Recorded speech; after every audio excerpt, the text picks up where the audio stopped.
Hello my dear friends and welcome to my channel. Don't forget to make yourself a cup of tea and snacks because today we have very interesting stories and one of them is a story about a woman who demanded OP do errands for her because she wants it. Please subscribe if you haven't and I hope you'll enjoy it. A little background. I worked at a theme park on the events team. We have events around seasonal periods and they're always themed. At almost every event we have a competition build, a scavenger hunt, and other things for kids to do while they're in the park besides rides. This particular event was in January 2018 and I was working the competition build. The way our competition build works is these kids get a Lego base plate to build everything on. The two rules we have is that nothing can hang off the edge of the base plate and the build can't be taller than a foot. This is what our EM uses as her leverage. I had just returned from lunch and I saw that somebody had built an amazing build. It was a dragon that had a moving tail, arms and head. It had lots of detail and followed the theme. It was definitely going to win. We were only open for about another hour and we didn't think anybody else could build something good enough in that time frame. Enter our EM. She had two small children who started building at our competition. Like we normally do, we were talking to the kids and the mom trying to give them a great experience. The dad jokingly said to us, "You know when you see builds like that, the dragon, it's like why even try, but hey if the kids are having fun so be it." EM finally sees the dragon build. Oh wow he must have brought pieces from home. Actually he used all the pieces we have on the table. EM then proceeded to look at the dragon very intensely. When I see her reaching out to touch it I stop her. "Please don't touch other people's builds ma'am, we don't want them to break." "I'm not touching, just looking." I keep watching her just to make sure she doesn't do anything else. But she then pulls out her phone and takes pictures of the entire build. After taking the pictures she walks over to her sons. "Don't worry boys, that build is disqualified anyways. Its pieces hang over the edge." The piece she's referring to is the moving tail.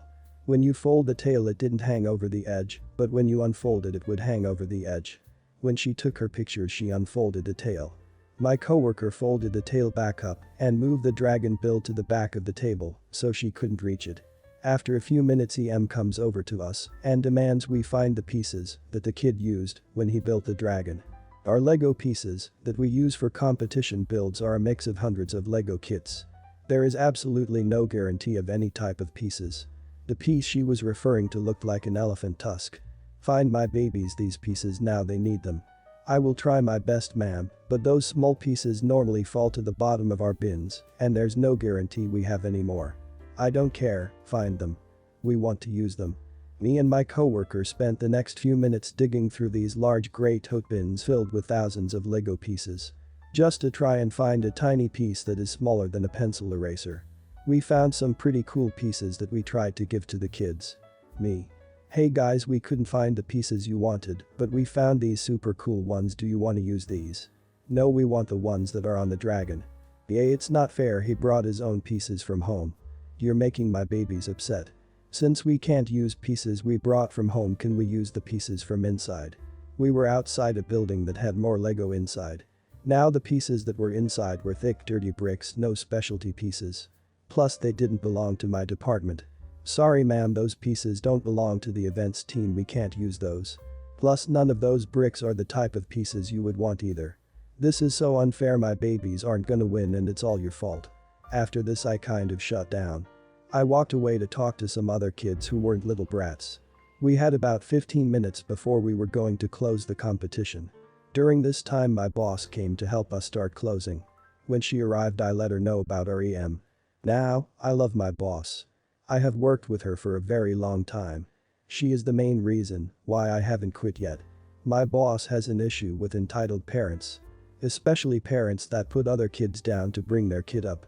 After I let my boss know that she had been touching the dragon build, she stood in front of the table and blocked the dragon build. Again EM decided to try and touch the build. "Please don't touch other children's builds." "I'm not, I'm just looking." "Did you know this build is disqualified? Even if it was, we don't like to tell little kids their build was disqualified and break their hearts." EM did not like this. She went back to taking pictures, but not of the build, but she started taking pictures of us. My boss, being very sarcastic, told her to make sure she gets her good side. Me and my coworker jokingly posed while she took pictures of us. The time hit for us to close, and instead of leaving like the other families did, she sat there and watched us. When do they come out and judge them? You will be notified by email only if you win. Normally when we close we put away all the Lego and take apart all the builds on the table after selecting a winner. Since wanted to sit there and watch us, we had to carry this giant table with all the builds on it inside the building and into an employees only room just so we can take them apart. We kept going outside to continue cleaning up and kept watching us. She followed us around and videotaped everything. I assume her husband went somewhere with her kids because they were gone. After we moved everything inside, we took pictures of the dragon and her children's builds. My boss called security and let them know about her stalking us. She also contacted guest services and let them know of her behavior, that she couldn't go up there and get free stuff. While we were taking apart the builds, guest services radioed us. They already knew the lady we were talking about by name. They said that she had caused several issues in the park in the years prior. She was an annual pass holder, and her behavior today put more points against her annual pass, and she was a half a point away from being banned. After all the builds were taken apart, we decided to pull the dragon's registration form as the winner. My boss looked at the slip and laughed. The builder of the dragon has already won a competition build, so he can't win again. The sad thing is EM's kids built some really cute stuff, and had not acted the way she did, her kids would have won. As of now I no longer work at this theme park, but I've been told the has been permanently banned due to her behavior. Man, I feel bad for the children of such bad people. They really don't deserve such horrible parents. That woman should not be poking around other people's stuff when staff tells her to stop. Me. PD. Poor dad, edit. A guy in a really crappy situation. Entitled mom. EC. Entitled child. Background. This is a freestanding ER, so there is no hospital attached. With this, we only have 20 rooms, and, on most days, it gets filled in very quickly. We have a room, however, that is mostly empty called the trauma room, but when someone is in there it means something very serious has happened, important later. Also, on this day, it is really busy, as in 40 patients seen before 10 am busy. I'm a volunteer, so I mainly stick to the front desk as the nurses and doctors are running room to room. A woman, comes in with her daughter, EC, but before they can sign in, PD comes running and yelling out how his son, in his mid-30s, is unresponsive and is having serious trouble breathing. This immediately sets docs and nurses on edge as they get to PD's son on a stretcher and wheel him immediately into the trauma room. The father was told to wait in the waiting room while they work on his son, and this guy is pacing back and forth, sweating and murmuring prayers. Almost everyone in the waiting room is looking sympathetically at PD. But of course, just looks annoyed. Comes up to the window and asks how long the wait is, and I tell her it's 20 minutes, but it may be a bit longer due to a recent patient, referencing PD's son, but for reasons, I can't just tell her that. She glances at PD and rolls her eyes, but turns to sign in at the kiosk while texting on her phone. A few minutes later, I can see a teen signed in for abdominal pain. I call her up and she and comes up. Are you? Enter first and last name. Yes, she is. When can we get our room? I need to ask a few more questions, and there's no guarantee you can get a room at this moment. Since it's busy and I only have one room open, I need to have a few more specifics on abdominal pain to see where on the necessity list she needs to go. I ask her what's going on. My mouth hurts. Your mouth? EC gives me an "are you stupid" look. But you signed in your daughter for abdominal pain. Rolls her yes and points to her mouth. Abdominal pain relates to your tummy. Does it matter? I need to be seen. Look, does your stomach hurt or does your mouth hurt? It's my mouth, geez. Okay, I need change your file to mouth pain. Looks like I just slapped her. No. We need to be seen now. Excuse me. My boyfriend told me abdominal pain is important to you hospital workers. But your daughter doesn't have abdominal pain.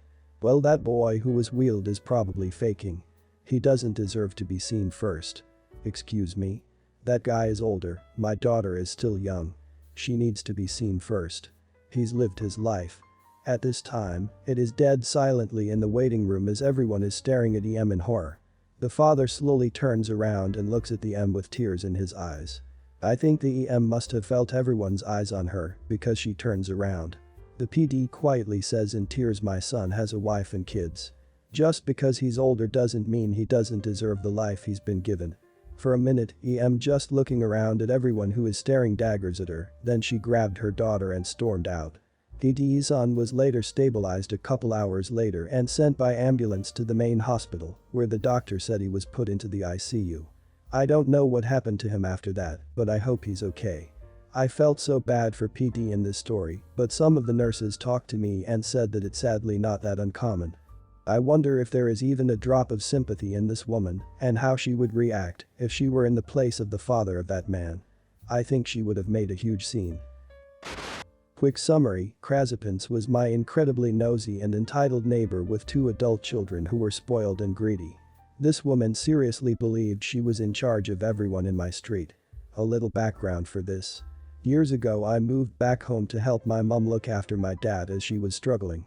My dad has multiple conditions, angina, diabetes, and arthritis amongst them. Then sadly my mom passed away, so dad was completely on his own. My dad could fill sub all on his own with stories as he has a foul mouth and is known for being a complete jerk to people who annoy him. You will see this later, but he can't get around like he used to and relies on me to keep him out of trouble and keep things ticking. Thankfully, because my job is from home, I can look after him. Now, sometimes the people I work for are based in other countries, so when I talk to them online, it can be late at night or early morning because of time difference. CP's children do not live with her. The daughter does not work, while the son owns some of the property near us and rents it out. They are very well off, having both married into money. Meanwhile, I don't get a lot of free time because I work. I am a carer for the grumpiest, yet somehow lovable kid on the planet, and I have my own chronic illness on top. Now to the main story. I had just been talking with a client. It was about 2 a.m. in the morning, and I was downstairs. The living room light of course was on, because I am not an owl. I was typing up something when there was a banging on the door. I was worried as we had in the past had drunks at the door mistaking our house for some friend's place, and you never know what they may do. I open it carefully and there is CP. You can guess the key here. Excuse me, why are you awake? Sorry.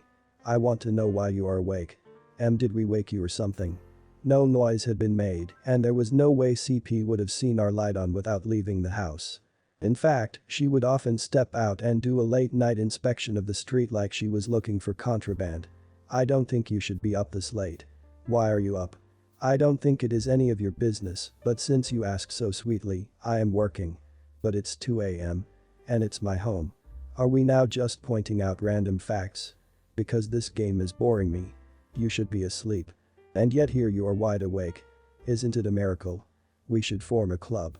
I am supposed to be going to the hairdressers at 10 a.m. and I don't want you too tired. Now this has me super confused and I don't know how to respond for a few moments. Excuse me, what does your hair appointment have to do with me? Well, I was going to get you to drive me to it. BD and ES have important things to do and you already do a lot for that very rude man. The least you can do as a neighbor is give me a lift. What the? Are you completely off your rocker? What's the problem? You do stuff for your father all the time. I would also like to point out I don't drive, let alone own a car, and even if I was up for letting you sit on the handlebars of my bike, why would I be taking you to the hairdressers? You have a daughter and a son with multiple fancy cars, get one of them to take you, or get a taxi and stop bothering me over what I do in my own home. But they work. Like hell they do, I can't bother them. You are home all day. I work from home. Like I was doing before you banged on the door. Now please go away. It was at that point I discovered my dad had been woken up and was now leaning out of the bedroom window listening to the whole thing. CP, why don't you mind your own freaking business and piss off? CP scurries away upon the sight of grumpy dad's man nipples and I go back inside. The next day, the daughter arrived to take mother dearest to the hairdresser. I was coming out to walk the dog and got death stares from them both. It was at this point my dad opened the living room window and shouted at CP. And get your freaking mustache waxed. Thanks for making it less awkward, Dad. The kids are married to money, that's amazing. I would have straight up shut the door on her after I saw her face, but I love the way you dragged on the conversation. And by the way, I love your dad, he's funny. Little backstory.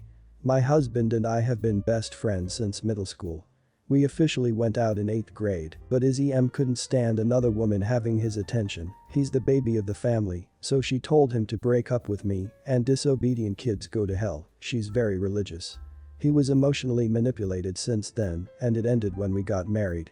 My husband has always been obedient to his parents. Never rebelled, grew up singing in church and always helped out at home. EM always got her way and is a show-off to her brothers and sisters because she'll emotionally manipulate my, now, husband to buy her designer things. Not gonna lie, he makes great money and has worked his way up his company. He gets it for her because he believed he's a bad son for not complying. He paid for 90% of her bills, bought her a new RV, despite of having a mortgage and 4 cars, because, in her own words, it's always been her dream that we go camping as a family. He also paid for her credit card debt and bought a $2,000 couch when it was almost paid off by my husband. She also used the same credit card that my husband is paying off to have a vacation to Canada. She believes that because she is his mother who birthed him and now he owes her. It got so bad that he still had a curfew at 22, despite of paying almost all the bills in the house. We missed out on so many things because he had to be home at a certain time. So when we announced that my husband and I were getting married, she disapproved because she knows she's no longer able to emotionally manipulate him if he doesn't live in her home. The day before our wedding, he tried to convince her again and she said no. He still went on with our wedding and we got our own place away from both parents. When we got married, I explained to him how he's being emotionally manipulated and he doesn't owe her for being born. He woke up and realized all the things he has done for her and told her he's no longer giving her money because he's got his own family now and is still hurt that she didn't show up for our wedding. She subtly blames me because she had to get a second job to pay for the things my husband would usually pay for and that my husband would never visit her. He also had panic attacks because he would get yelled at for staying late at work past his curfew. We're both in a great state mentally now, despite the fact his mom still tries to stir drama. He gives her money here and there when she really needs it, but that's about it. Parents choose to have children. Children don't decide to be born. When you become a parent, it is your responsibility to care for your child, and they don't owe you anything for existing. I'm glad you both got away, OP. She seems so toxic. Well guys, that's it for today. If you end up enjoying this video, please consider subscribing, and if you missed the last episode on the channel, I'm gonna link it right here. The story is about a woman with a child who insisted on sitting in a train instead of pregnant woman cause she deserves it more. Check this out if you haven't, and I'll see you in my next video.